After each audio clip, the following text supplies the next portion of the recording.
தர்மபுரம் கிராமத்தில் இருந்து வயிற்று பசிக்காக லாத்தின் தீவுக்குள் உழைக்க போன தர்மபுரம் கிராமத்தைச் சேர்ந்த மக்களுக்கு நடந்தது என்னவென்று கடைசி வரைக்கும் பார்க்கலாம் வாங்க. லைக் பண்ணி ஷேர் பண்ணி விடுங்க. லாத்தின் தீவின் மறுபக்கம் தர்மபுரம் என்னும் கரையோர கிராமத்தில் வசித்து வரும் இளம் தம்பதிகளான குமாரும் அவனது மனைவி மாலாவும் கடல் கரையோரம் சங்குகள் எடுத்து விட்டு அவர்களின் அன்றாட தேவைகளை பூர்த்தி செய்து வந்தனர். ஒரு நாள் மாலாவின் அண்ணனான ரவி குமாரின் குடிசைக்கு வந்து மாலாவிடம் கேட்டான். குமார் எங்கே என்று அதற்கு மாலா அவளின் அண்ணாவிடம் கேட்டாள். எதற்கு அண்ணா அவரை கேட்கிறீங்க? அவர் சங்கு எடுக்க கடல் கரைக்கு போயிருக்கிறாரு என்று சொன்னாள். அதே வேளையில் குமாரும் தனது குடிசைக்கு வந்தான்.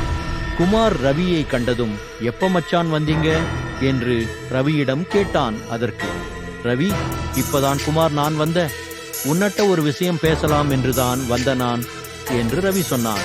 குமார், சொல்லுங்க மச்சான், என்ன விஷயம் என்று குமார் கேட்டான். அதற்கு ரவி சொன்னான், நம்மட லாத்தின் தீவுல சங்குகள் நிறையவே இருக்குதாம் என்று கேள்விப்பட்டேன், அதுதான் நாமளும் போவோமா என்று கேட்டான். குமார், மச்சான் அந்த தீவா? மச்சான் அதுல பேய் இருக்காம் என்று ஜனங்க கதைக்கிறாங்களே மச்சான், அப்படி இருக்கையில எப்படி மச்சான் நாம மட்டும் தனியாக அங்க போற என்று கேட்டான். அதுக்கு மாலாவும் அங்க பேய் இருக்கிறது உண்மைதான் அண்ணா, போன வாரம் லாத்தின் தீவுக்கு போன கமல் அண்ணாவும் அவருடைய நண்பர்களும் இன்னும் வீடு திரும்பி வரலையாம் அண்ணா என்றாள். ரவி, அது கட்டுக்கதையாக இருக்கும், அவனுகள் அந்த தீவுல தங்கி நிறையவே சங்குகள் எடுத்து விற்கிறானுகள் போல, நாமளும் எவ்வளவு காலத்துக்கு இப்படியே இருக்கிறது, சரியான கஷ்டமாக இருக்குது என்றார். குமார், சரி மச்சான், நீங்க சொல்றதும் சரிதான், நான் வாரேன் என்று சொன்னான். ரவி, சரி நான் நாளைக்கு காலையில வாரேன் என்று சொல்லி ரவி தனது குடிசைக்கு திரும்பினான். மறுநாள் காலையில் ரவி குமாரின் குடிசைக்கு வந்தான். குமாரும் ரவியும் தங்களுக்கு தேவையான பொருட்களை எடுத்துட்டு படகில் லாத்தின் தீவை நோக்கி புறப்பட்டார்கள். தீவுக்கு அருகில் அவர்களின் படகு நெருங்கி வரும்போது வானம் கருத்து கடல் கொந்தளித்து கடுமையான புயல் வீசத் தொடங்கியது. குமார் பயத்துடன் ரவியை பார்த்து கேட்டான், என்ன மச்சான் இப்படி நடக்குது, எனக்கு ஏதோ சரியில்லாத மாதிரி தோணுது என்று சொன்னான்.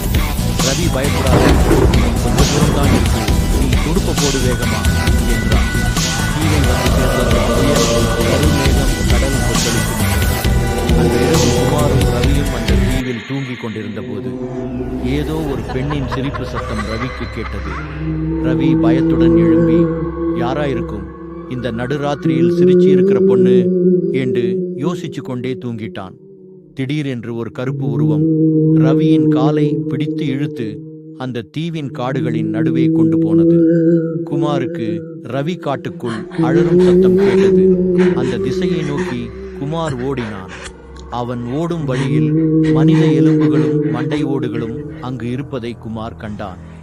ரவியின் சத்தம் நின்றது.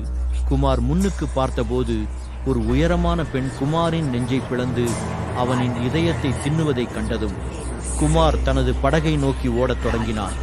அவன் ஓடும் சத்தத்தை கேட்டு திரும்பிய அந்த பேயும் அவனை துரத்தத் தொடங்கியது. பேய் கோபத்தோடு, உன்னை நான் தேடி வருவேன் என்று உரத்த சத்தத்தில் கத்தியது. குமார் வேகமாக படகில் ஏறி தப்பித்து தனது கிராமத்திற்கு திரும்பினான்.